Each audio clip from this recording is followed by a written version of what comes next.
Praise the Lord for all that He's doing for us. A couple of years back, maybe 2 or 3 years back, a brother over here gave us a rock. He said it's not an ordinary rock, it's a very special rock. So we took it to Colorado, and he said if you break that rock, you'll find something special inside. So what's in a rock? So we just took that rock in our bags, and then we went there and got the children around, and we broke that rock. And first I thought there'll be just some pieces of rock inside, or maybe some liquid inside. But the rock was like this, the size of a potato, a medium-sized potato. Okay, it was like this. Little specks, like dirty spots on it, but brownish in color.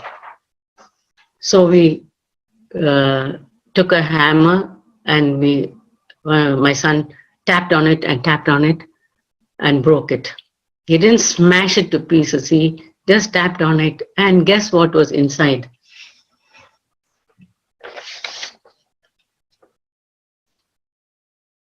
It looked like this. Looked like a cut coconut, but not exactly like that. It was dry, and the pieces inside were shining almost like pieces of diamond. They said it's called a geode. Like geography, Geode. I think Megan still has a piece of that, or the inside of it. And the little children, especially the girls, they collected those pieces, tiny pieces which are broken. They were like shining pieces of glass or diamond. I thought you could put each of those particles in and make a beautiful ring. And they collected it, and later whenever I go there, they show me that little treasure box with these pieces, these glittering pieces. And they said that this geode comes in many colors. Some look like this.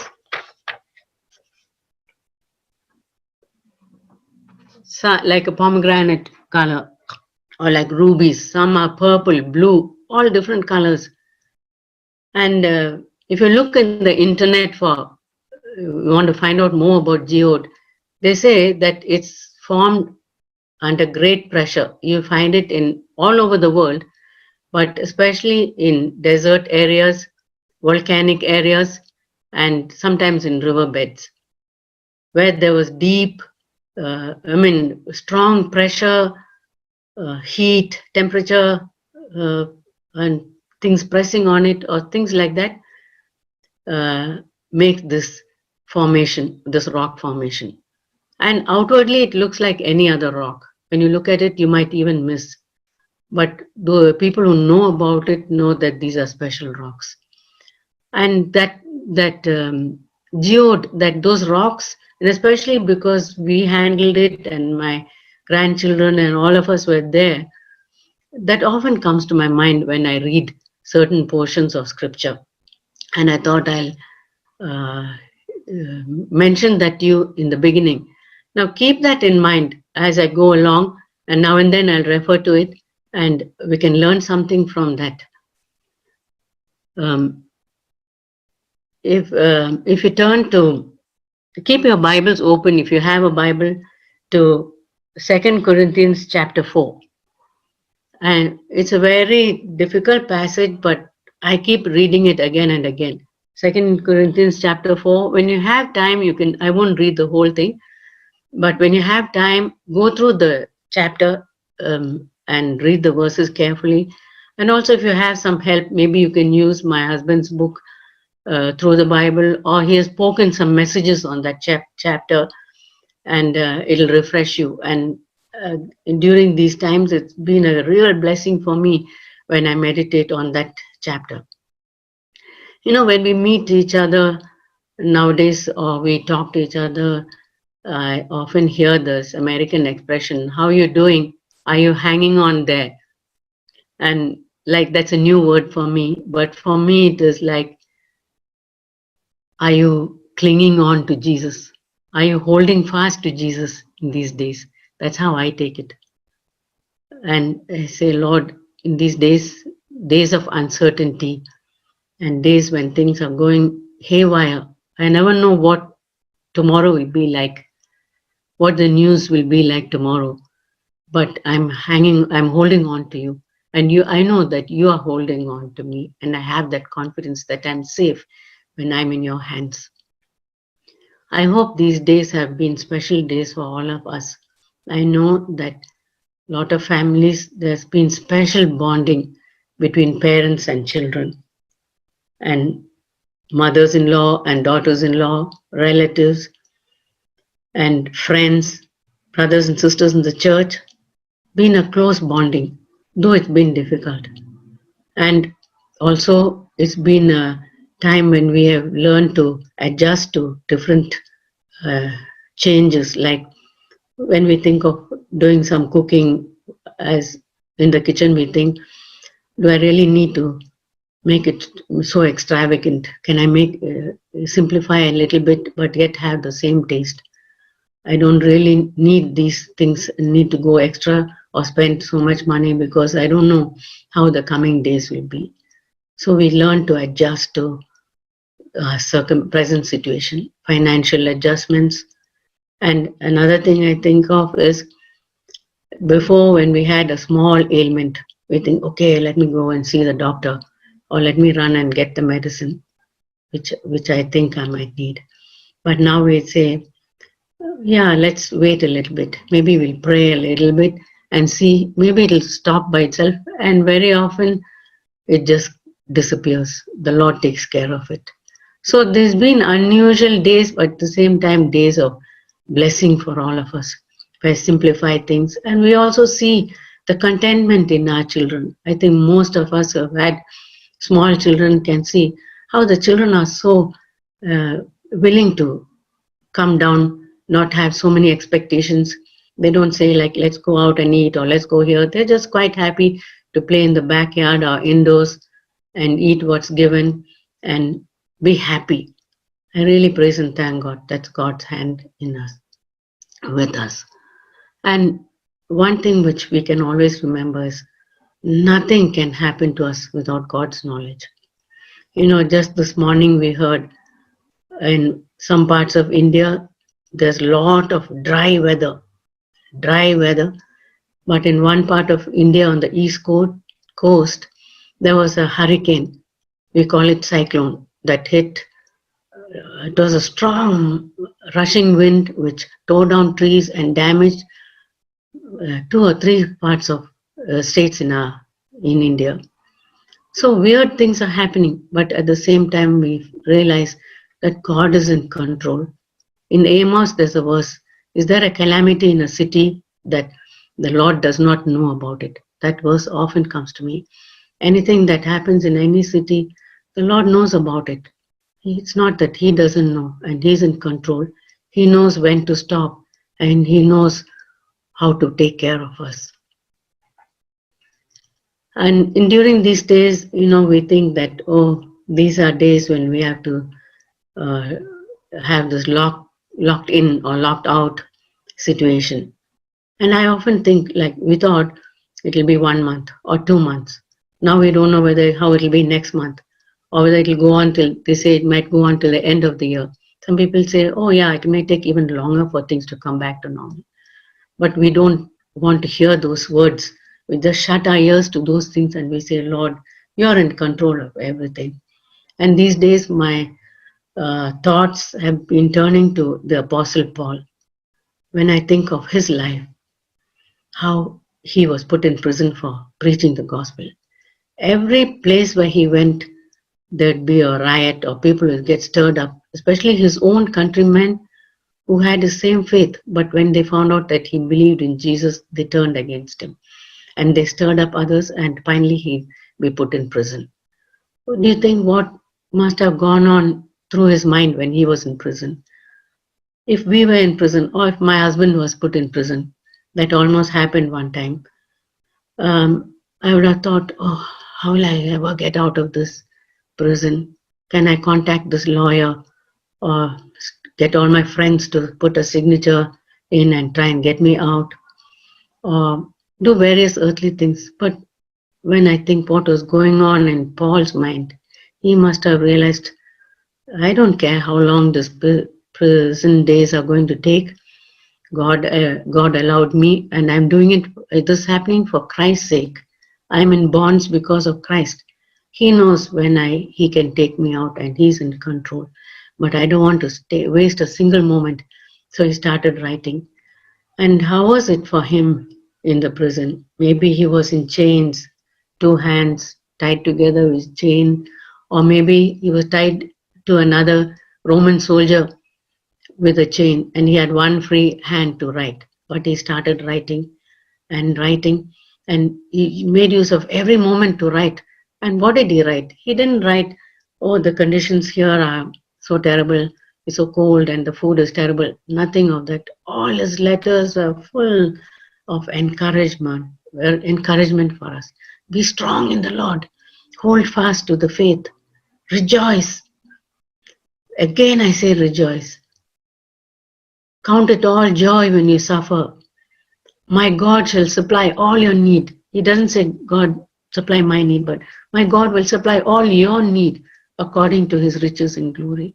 And I think, oh, what a tremendous work God did in Paul's heart for him to write such powerful words which have come through the centuries for all of us, for so many Christians in all circumstances, and right now to us also.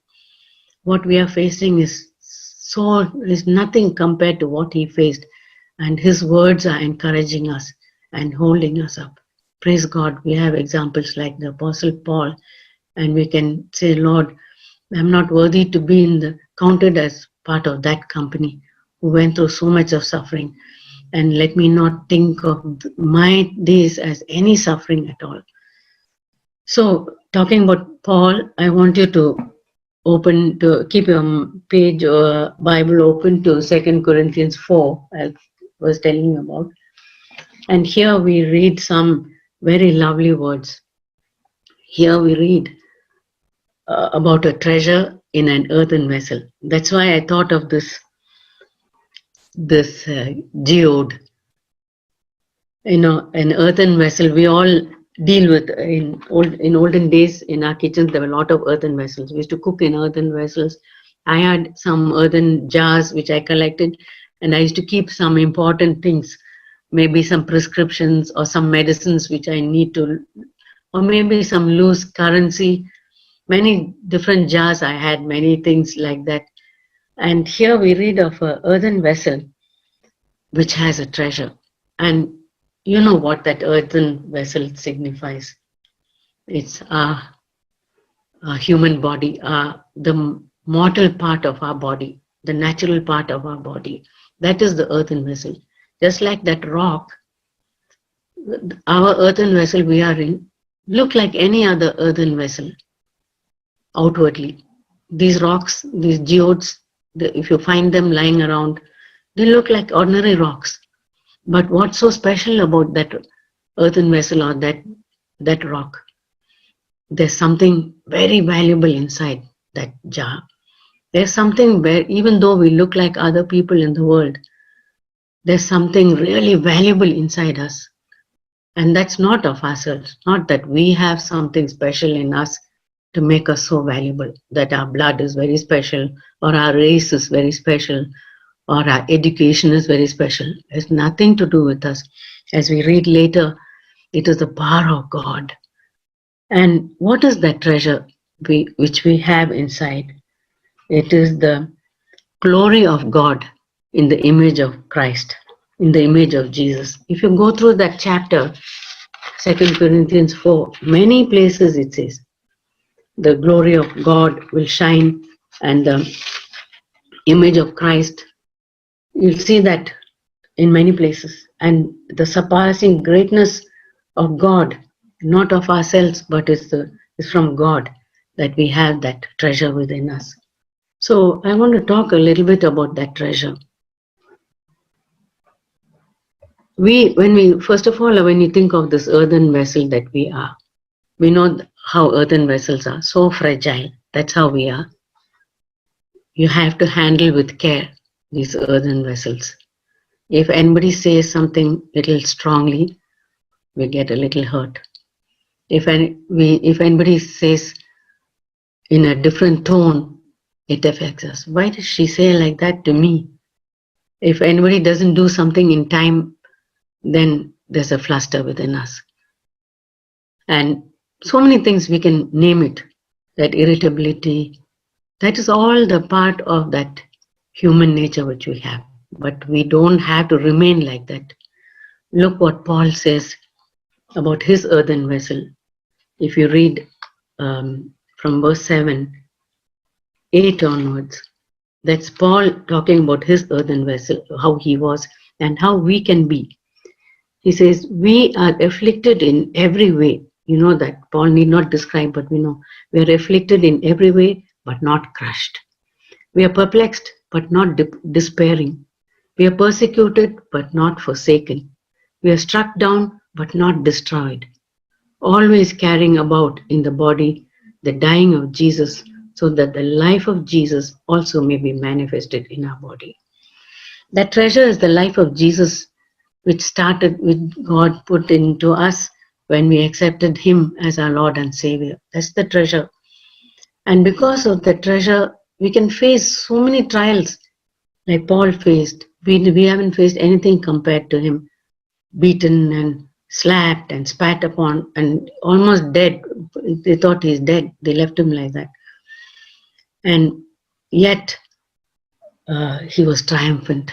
And that's an example to us. In these days, what we are facing is so trivial. It's just a virus going around, okay, hitting some people. Whatever happens, God is in control. You know that hammer which hit that geode rock? God is in control of that hammer which is hitting us to break that outer shell of our humanness and bring out the treasure. God is in control. He knows how hard to tap it. He's not going to hit so hard that we get smashed to pieces. He's not going to do that. He knows the temperature and the pressure which is needed so that that outer shell gets broken little bit at a time, not so much. If we are hit so hard, we'll be completely shattered. But he hits, knock little bit at a time, and that beautiful treasure is seen inside, the image of Jesus. You know, what a wonderful hope and challenge that is for us who were once so impatient and so touchy and so irritable. What a wonderful hope we have that we can have the fruit of the Spirit coming out of us. However much that tapping and that breaking might be, instead of an impatient person, patience comes out of us. Instead of grumbling and complaining, thanksgiving comes out of us. Instead of irritability, joy. You know the fruit of the Spirit, joy, love. When people do harm to us, it's not that we just forgive them. Forgiving is the first step. Yes, I forgive him for what he said. But deep down, it's not so good inside. But God does such a work inside us that not only we forgive, but where that hatred was, there's love coming out of that from our heart. Love, joy, peace, long-suffering, patience, gentleness. You know, we who are so harsh on people, gentle words come out of it. Thank God for instances like this things which are happening, where we can spend some time with the Lord and say, Lord, your servant is listening. Speak to me, change me, do a work in my heart, do a transforming work so that that treasure which you put inside will become more and more, will be for your glory, Lord. Not that people will look at us and say, oh, what a beautiful person, what a good nature she has. No, what a work God has done in the sinner. What a wonderful work God has done and produced his nature. When we see, if we knew the person who was If people knew me, who I was before, and they see me now, they can see this is not that same person. It is Jesus living in that person. And so all the glory goes to God. That's what I want to challenge. Even though we are weak vessels, so weak, but the treasure inside is so valuable. And then here it says about the power of God. He says the power will be of God and not from ourselves. Yes, there's a mighty power that works within to make this transformation. And that is, we know what that power is and who that power is. That is the power of the Holy Spirit. Now in India, it is hot season. We call it summer, but in India, we call it the hot season. And the month of May is one of the hottest months in the whole year. If you can just picture, maybe you've seen in the television or pictures of how it is in some countries, some parts of India.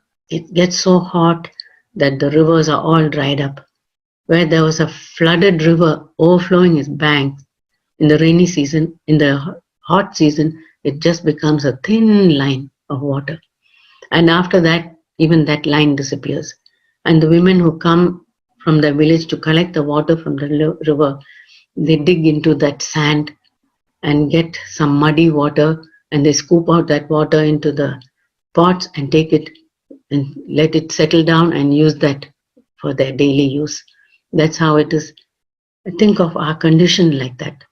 The hot season where everything is dry, the fields are dry, the fields are so dry there are big cracks, and if you walk on them, your feet will get cut. Such cracks. The trees are leaves are withered, no grass at all. That's our condition without the power of the Holy Spirit. And then the rain comes. Oh, what a difference when that rain comes. If you've been in India during that end of the hot season, you'll see that difference in that when there first rain, thunder and lightning, nobody is scared or bothered about the thunder and lightning. It's the rain. The water is coming at last, and people put out their buckets and their vessels to collect that fresh water and bring it in. So valuable, because we know how valuable that is. And that's how that power, the baptism of the Holy Spirit means to us. Especially I know the days when I was so defeated in my spiritual life, hit rock bottom, dryness, and then God in His mercy poured His Holy Spirit into my heart. And out of it was a well of thanksgiving. Lord, it's not me anymore. You are so gracious to give me this gift of the Holy Spirit and this freshness. And after that, Jesus said, if you drink of this water, you'll never thirst again. I used to think, in my back of my mind earlier, I used to think it's some kind of special drink. You drink half a cup of that water, like you read in fairy tales. You drink half a cup of that water and you'll never thirst again. No, it's not like that. It's like, to me now, it seems like it's such a lovely, refreshing drink, this fresh water of the Holy Spirit, that I drink it and I want to drink more and more, that I'll never thirst again. And every day I want to drink of that freshness of the Holy Spirit. The times when my life was dry, like that dry grass, everything is green now. Everything is fresh. Even on the leaves, there are droplets of water. The smell of freshness is everywhere. That's our condition when the Holy Spirit comes into our hearts. And that is the mighty power which works in us and makes this treasure so valuable. It's not anything that we have done. We think that we have to work hard, we have to die, and we have to do this, we have to suffer, and we have to, if you feel like drinking something, we say, no, I'm not going to drink because I want to suffer. It's not like that type of suffering which in heathen countries people do. They lie on bed of nails, or they roll on the in the temple floor where people spit and they throw their leftover food. They say that if I roll on that ground, then I'll get some blessing. It's nothing to do with our works at all. You know, those of us who come from countries like India, we know how people go and dip themselves in any kind of water, temple water. They try to beat themselves. They roll on the dirty temple floor, and they undergo so much hardship. They walk all the way up those steps or barefoot, carrying a heavy load, and they think that's the way to get that heavenly riches. But thank God, it's not at all that. God has opened our eyes. If you read in this 2 Corinthians 4, God was opened the eyes. First earlier verses it says, our eyes which were veiled, but now He has opened our eyes to this gospel. The God of this world was blinded the minds of unbelieving, but now, that's in verse 3, but now the light of the glorious gospel has been opened. God has opened our eyes to see this wonderful gospel, and we should not take it in vain. We should not think, it came freely for me, so I'm going to just relax, and now I'm just waiting for the Lord to come and take me home. No, when God has done such a wonderful work, we owe Him such a debt. Lord, what can I do in return for this gift you've given me? This gift, this treasure, more than diamonds and rubies and anything on this world. What can I do to repay that? I'll gladly do what you tell me to do. If you ask me to deny myself or go without this or stop speaking like this or whatever you tell me to do, Lord, I'm ready to do it, because whatever I do will never be enough to repay what you have done for me, to repay the price of that precious blood you shed for me. That should be our attitude, and that's my attitude. Thank God for these days when we have time to sit down and meditate on the love of Christ and the things that Christ has done for us, and our hearts are ready to listen to God because of these things which are happening in this world.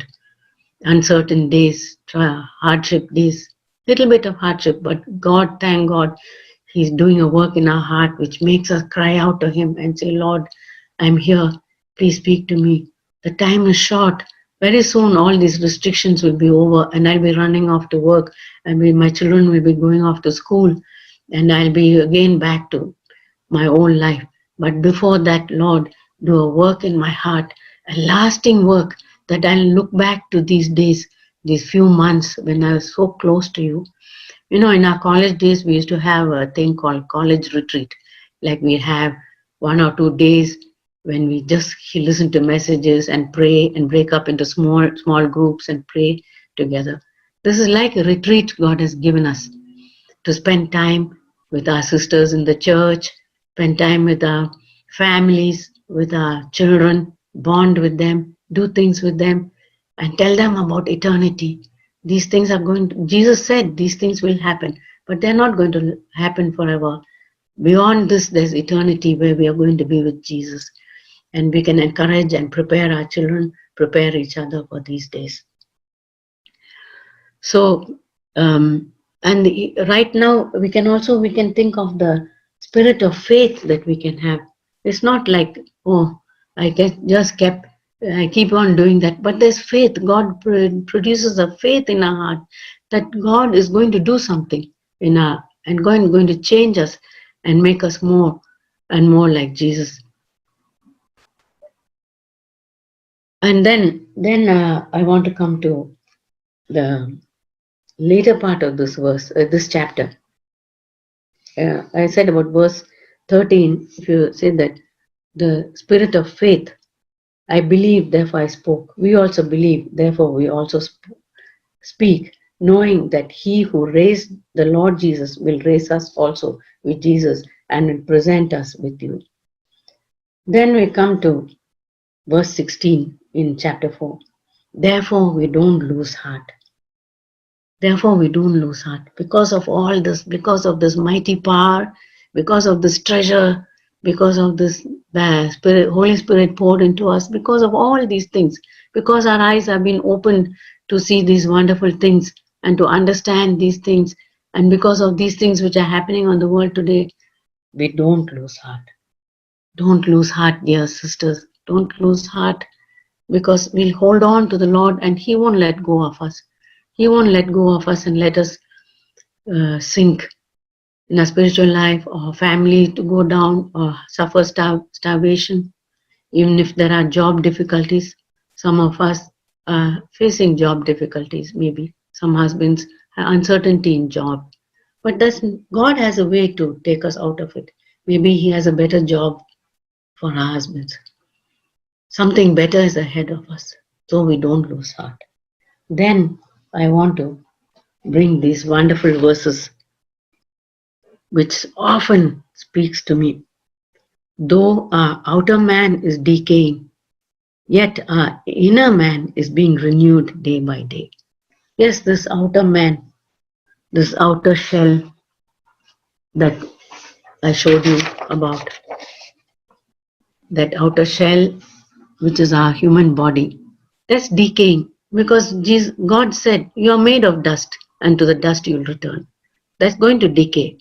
But the inner man, that valuable part of us, is not going to decay, but instead is going to be renewed day by day. Praise God.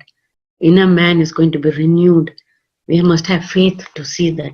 Lord, let me feel weak or sick or tired or whatever sickness I have, allergies, headaches, whatever it is. That's a sign that our outer man is decaying. But Lord, I commit my inner man to you. I want that to be renewed day by day. And then see the wonderful verse in verse 17. He says, this momentary light affliction is producing for us an eternal weight of glory, far beyond all comparison. What is the affliction that we go through? He says it's momentary. 1 month, 2 months, a year, 2 years maybe. But the word of God says it's momentary. It's just momentary compared to eternity. Compared to eternity for momentary affliction is so light. We think that these things which you're going through, that momentary is so light. In God's balance, it's so light, it goes up.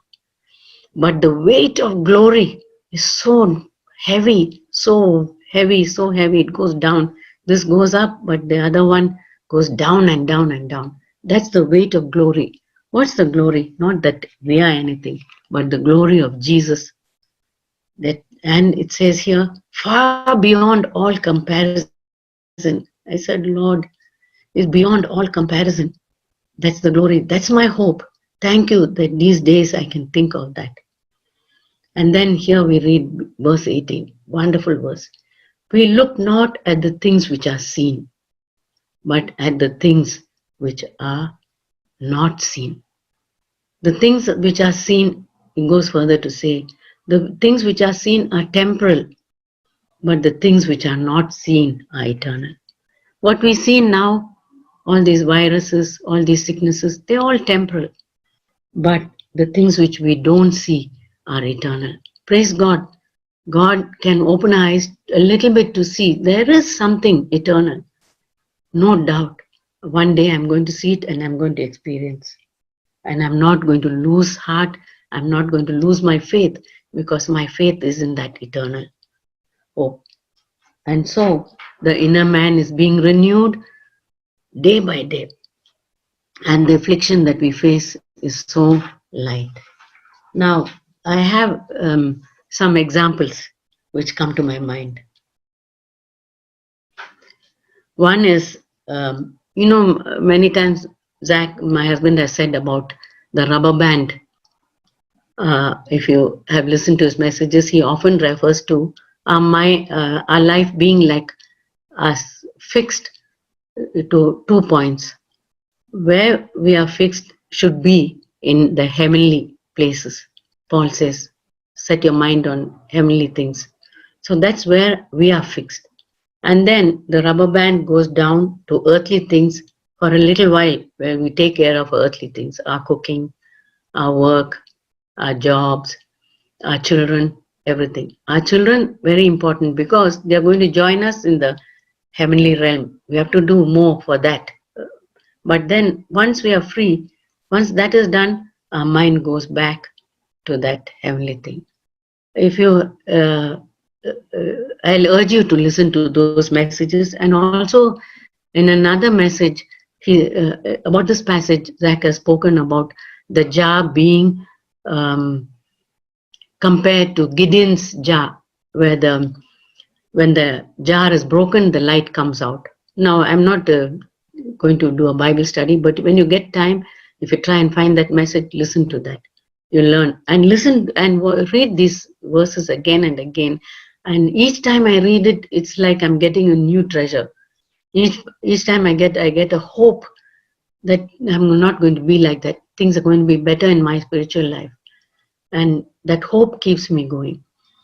And I also want to think of another beautiful illustration. I like illustrations, like I said about this geode. That often comes to my mind because I think of the happiness and the glee my grandchildren had when they broke open this geode and saw those little particles there, those shining things. And we all, ladies, we like these kind of shining things and these treasures. Another picture which comes to my mind is some of our children have books, not ordinary books, but special books. And each page has a picture. And in each page, there's a mosaic pattern and different colors and all that. And you turn another pattern, different colors. So you look at one page, and all that you can see at first is just a bizarre pattern and some colors and all that. And then you look closely at that, and you see something else in that picture. I don't know if you can understand what I mean. I think they're called eye teasers or something. You look intently at that page, and you see right inside that there's a picture of a beautiful angel. And another page, there's a picture of a castle. Or another page, there's what comes out is a crown, all shining. But when you just looked at it first, you could only see the multicolored page. You look at closely, you see is something more beautiful. That's what I think is far beyond. What we look at temporal things is like that page which you first see. And you look more intently, more closely, come closer to the Lord and look right into, meditate and think of heavenly things, especially from His Word. And you see a different thing altogether. Beautiful things we can see in God's Word, and that comes living to us. I can't describe it. Many, many things which we can learn. And that's just an example. It's just a small example, and things are more beautiful for that.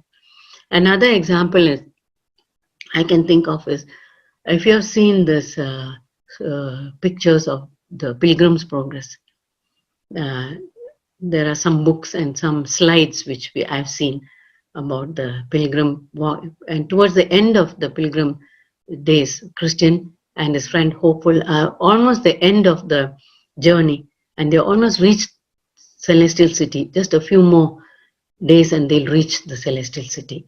So they come to the mountains where the king's shepherds are taking care of his sheep. And those are the pastors, or represents God's servants who are taking care. So pilgrim Christian and his friend, the shepherds, told them, if you come in the morning, we'll show you the Celestial City. So they went up to those mountains and they said, if you look right there, straight ahead, you'll see the Celestial City. And they looked and looked, and it was all misty, far away from the mountains. You know how it is in the mountains, everything covered by mist. And suddenly the mist parted, and they saw a glimpse of that Celestial City. And Christian says, oh, that glimpse of that Celestial City was so wonderful, far more than what I could describe. Just a glimpse, and then it went away. And he said that glimpse was enough to keep me going and say, Lord, I must reach that city.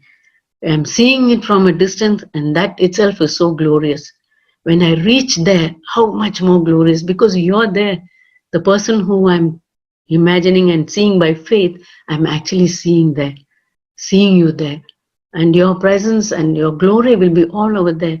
How much more beautiful when I actually reach that celestial city. So that picture always comes to my mind. I say, Lord, I'm right now in my human body, my human frailties. I cannot comprehend God, because if with my human eyes I see God, I'll die.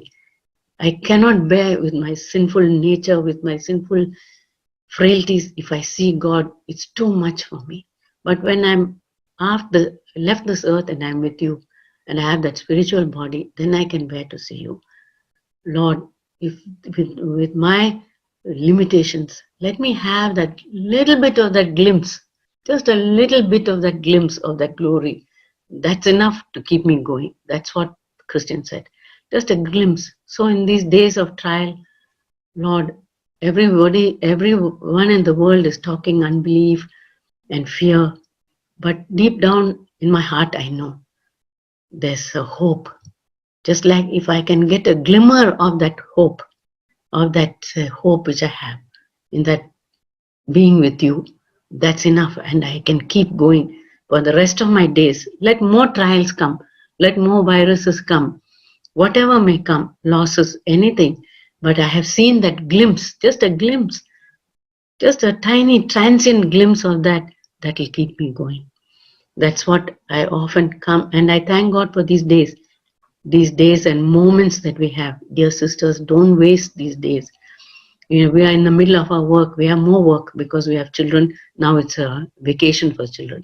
We have more work, but yet there's a purpose for this, things which are happening. Even if you go to the shower and you get a few minutes, say, Lord, let me have a glimpse of what is ahead of me. Then I'll never be tempted to go back. That's what I want to challenge you with. I think in closing, I've taken a long time, but in closing, I have a poem here. But you know how it is with poetry. If you read poetry, you get, and especially my pronunciation may not be clear for you. But if you get a chance, look up in the internet for this song. Show me thy face, one transient gleam of loveliness divine. I'll read the first two lines again. Show me thy face, one transient gleam of loveliness divine. There are 4 verses of that song, and all the verses begin with show me thy face, show me thy face. And I'll summarize some of the things. If I see your face, Lord, just a transient gleam. I know if I really see your face, how it is, I cannot bear it. I'll faint, I'll collapse. But just a glimpse, just a transient glimpse, Lord, if I can see of that loveliness divine, then it says, I won't think of any love but thine. The first verse says, all the lesser lights on earth will be dark because of your glorious light.